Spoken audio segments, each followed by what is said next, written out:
మన్యం జిల్లాలో పారిశుద్ధ్య నిర్వహణకు మెరుగుపరిచేందుకు స్వచ్ఛ విప్లవం మొదలైందని జిల్లా కలెక్టర్ ఎన్ ప్రభాకర్ రెడ్డి తెలిపారు. కురుపాం ఎంపీడీఓ కార్యాలయం వద్ద ప్రభుత్వ విప్ ఎమ్మెల్యే తోయిక జగదీశ్వర్తో కలిసి ఆయన 8 పంచాయతీలకు కేటాయించిన చెత్త సేకరణ ఆటోలను ప్రారంభించారు. ఈ సందర్భంగా కలెక్టర్ స్వయంగా ఆటో నడిపి అందరిలో ఉత్సాహాన్ని నింపారు. అనంతరం కలెక్టర్ మాట్లాడుతూ గ్రామాలు శుభ్రంగా ఉంటేనే ప్రజలు ఆరోగ్యంగా ఉంటారని పేర్కొన్నారు. స్వచ్ఛాంధ్ర కార్యక్రమంలో భాగంగా కేదారీపురం, జియమ్మ వలస, కల్లికోట, విక్రంపురం, సంబర, పాచిపెంట, సీతంపేట, కురుపాం పంచాయతీలకు ఈ వాహనాలను పంపిణీ చేసినట్లు తెలిపారు. ప్రతి ఇంట్లో తడి పొడి చెత్తను వేరు చేసి పారిశుద్ధ్య కార్మికులు అందించాలని ఆయన కోరారు.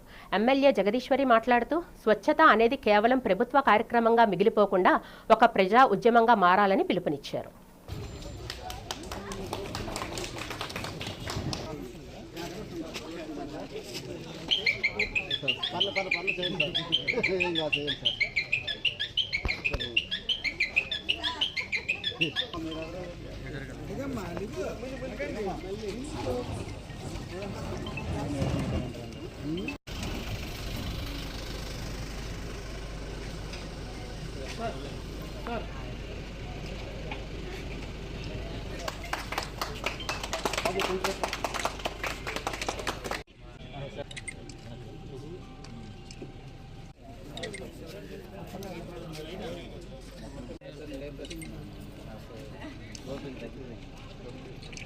ఒకసారి చెత్త కనిపిస్తుంటే